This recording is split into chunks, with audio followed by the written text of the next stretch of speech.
నేనెల్లప్పుడూ యెహోవాను సన్నుతించెదన్, నిత్యము ఆయన కీర్తి నా నోట నుండున్.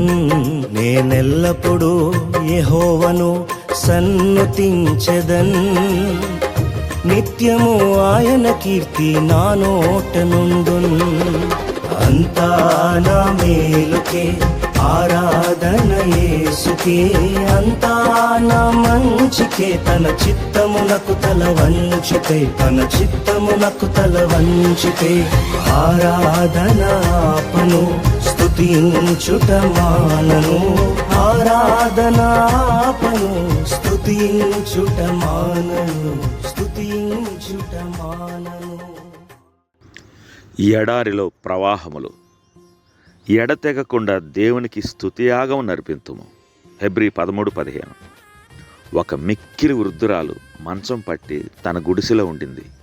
అది చలికాలమైనను ఆమె వద్ద కుంపటి లేదు, ఆమెకు సరైన దుప్పటి లేదు, సరైన పడక లేదు, రాత్రి భోజనము పగటి భోజనం సరిగా లేదు. ఆమె సంగతి ఎవరూ పట్టించుకోవడం లేదు.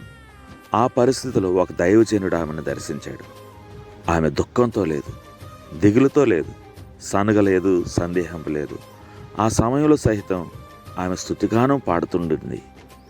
యేసుకు తప్ప నా కష్టం ఎవరికీ తెలియవు, హల్లెలూయా స్తోత్రం అనుతుండింది.